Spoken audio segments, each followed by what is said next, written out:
ये दो मुख्यमंत्री कमाल कर रहे हैं भाई, कमाल कर रहे हैं। सरकार बनी है अभी अभी और थलापति और शुभेंदु अधिकारी कमाल कर रहे हैं, इसलिए इनकी खबर को विस्तार से बताना और दिखाना जरूरी है, क्योंकि आप 90 लाख लोग देखते भी तो हैं। बंगाल में फिलहाल हो रहा है बवाल।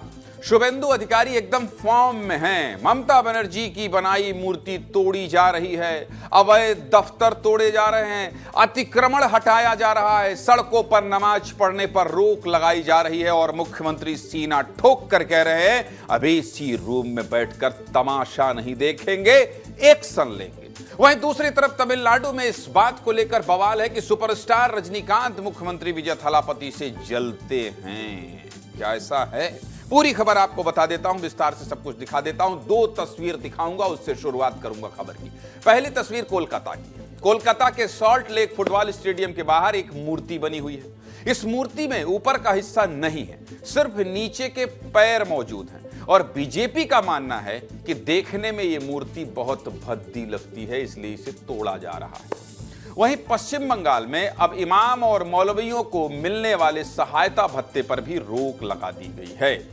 दूसरी तरफ साउथ में सुपरस्टार बनाम सुपरस्टार की लड़ाई सुर्खियों में है। एक तबके का कहना है कि विजय की सफलता से रजनीकांत जलते हैं। रजनीकांत ने भी इन आरोपों पर सफाई दी है। एक एक करके दोनों खबर आपको बता देता हूं, लेकिन शुरुआत कहां से करना चाहिए? पश्चिम बंगाल से। उत्तर प्रदेश की योगी मॉडल का पश्चिम बंगाल में पूरा पालन हो रहा है भाई साहब। एक तरफ योगी आदित्यनाथ कहते हैं कि सड़क पर नमाज नहीं पढ़ने देंगे, दूसरी तरफ मुख्यमंत्री शुभेंदु अधिकारी ने भी कैबिनेट मीटिंग में साफ निर्देश दिए हैं कि सड़क पर ना नमाज होगी और ना तेज आवाज में लाउड स्पीकर चलेगा। योगी आदित्यनाथ ने क्या कहा था, पहले आपको ये सुना देते हैं, सुनिए। लोग मुझसे पूछते हैं साहब आपके यहाँ यूपी में क्या सड़कों पे सचमुच नमाज नहीं होती? मैं कहता हूं कतई नहीं होती है। नमाज पढ़नी आवश्यक है, आप शिफ्ट में पढ़िए, हम उसको रोकेंगे नहीं, लेकिन सड़क पर नहीं। सड़क चलने के लिए एक सरकार का नियम सार्वभौम है, सबके लिए समान रूप से लागू होता है। यार से मानेंगे ठीक बात है, नहीं मानेंगे तो दूसरा तरीका अपनाएंगे। सोमवार को उत्तर प्रदेश के मुख्यमंत्री ने यह बयान दिया और सोमवार को हुई शुभेंदु सरकार की कैबिनेट बैठक में भी ये साफ निर्देश दे दिए गए कि अब सड़क पर नमाज नहीं पढ़ने दी जाएगी, चाहे जुमा हो या ईद। ये तो हुई सड़क पर नमाज बंद करने की बात। अब दोनों मुख्यमंत्रियों के काम करने के तरीके भी आपको दिखा देते हैं। जिस तरह उत्तर प्रदेश में योगी आदित्यनाथ की सरकार धर्म के आधार पर अलग से पैसा नहीं देती, ठीक वैसा ही फैसला पश्चिम बंगाल में भी लिया गया है। क्या फैसला लिया गया है, जानना चाहते हैं? आप जानना चाहते हैं कि क्या फैसला लिया गया है? मैं आपको विस्तार से बता देता हूं, देखिए। 18 मई 2026 को हुई कैबिनेट बैठक में शुभेंदु अधिकारी ने यह फैसला लिया कि धर्म के आधार पर दी जाने वाली सभी योजनाएं बंद की जाएंगी। मदरसों और मस्जिदों के इमाम और मौलवियों को सरकार कोई सरकारी भत्ता नहीं देगी। यह फैसला 1 जून से लागू भी हो जाएगा और इस फैसले में हिंदू पुरोहितों को मिलने वाला मासिक भत्ता भी शामिल है। मतलब सिर्फ मौलवियों को नहीं, बल्कि हिंदू पुरोहितों को जो पैसा मिलता था वो भी बंद हो जाएगा। ममता बनर्जी सरकार में यह योजना चलाई गई थी, जिसके तहत इमाम को हर महीने 3,000 रुपए और मौलवियों को हर महीने 2,000 रुपए तक मिलते थे और इसमें सरकार के 150 करोड़ रुपए एक साल में खर्च होते थे। शुभेंदु अधिकारी का कहना है कि लोगों का जो टैक्स का पैसा है, यह धर्म के आधार पर सहायता राशि नहीं दी जाएगी टैक्स के पैसे पर, बल्कि बच्चों को स्कॉलरशिप दी जाएगी। यानी जैसे योगी सरकार ने सहायता भत्ते बंद किए, वैसे ही पश्चिम बंगाल में भी बंद कर दिए गए हैं। शुभेंदु अधिकारी मुख्यमंत्री क्या बोल रहे हैं, सुनिए।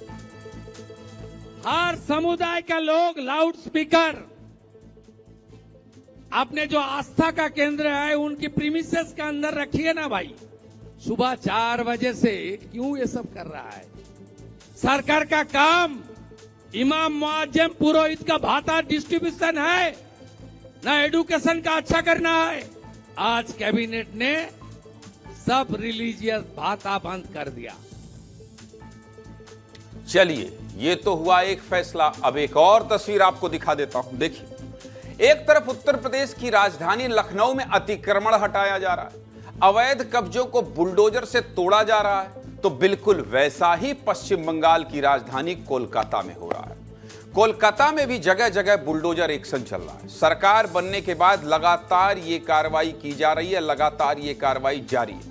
रविवार को भी कोलकाता के अलग अलग इलाकों में प्रशासन की टीम बुलडोजर लेकर निकली, अवैध कब्जों को हटाया गया। कोलकाता के सर्कस पार्क इलाके में यह कार्रवाई की जा रही थी, लेकिन कार्रवाई से नाराज भीड़ ने पुलिस पर ही पत्थरबाजी शुरू कर दी।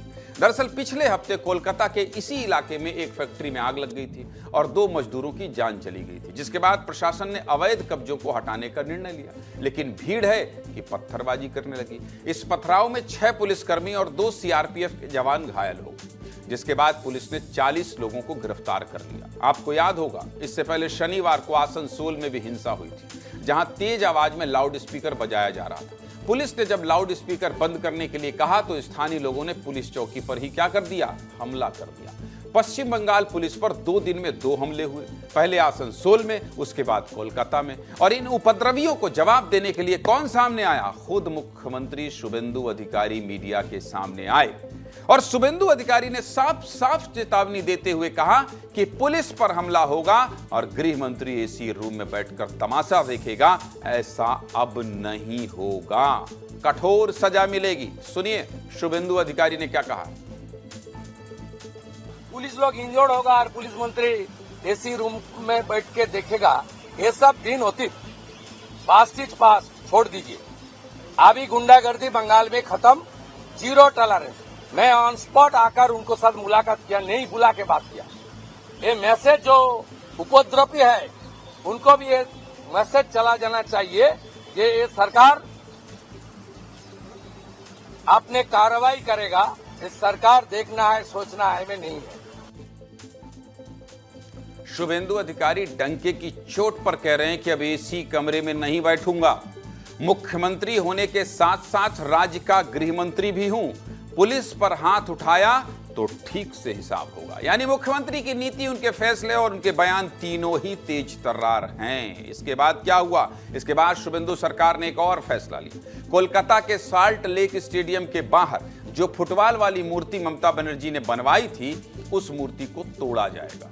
इस मूर्ति की तस्वीर आप देखिए, इस मूर्ति में धड़ नहीं है, सिर्फ नीचे का हिस्सा बनाया गया है और ऊपर फुटबॉल रखी हुई है। इस मूर्ति को ममता बनर्जी ने बनवाया था और पश्चिम बंगाल के खेल मंत्री निशीथ प्रमाणिक का कहना है कि ये मूर्ति देखने में बहुत ही खराब लगती है, इसलिए इस मूर्ति को अब हटा दें। इसके अलावा सॉल्ट लेक स्टेडियम में ममता बनर्जी ने अपनी सरकार का चिन्ह भी लगाया हुआ था, जिसे लोगो कहते हैं। इस पर लिखा हुआ था पश्चिम बंगाल सरकार, जिसे विश्वा बांग्ला कहा जाता है। लेकिन इस लोगो की जगह अब राष्ट्रीय प्रतीक अशोक स्तंभ को लगा दिया गया है। चलिए, ये तो हुई पश्चिम बंगाल की बात। अब बात कर लेते हैं मिस्टर थलापति की। चलिए, क्या है खबर वहां से? दरअसल जब से थलापति विजय तमिलनाडु के मुख्यमंत्री बने हैं, तब से ये कहा जा रहा है कि सुपरस्टार रजनीकांत विजय से जलते हैं।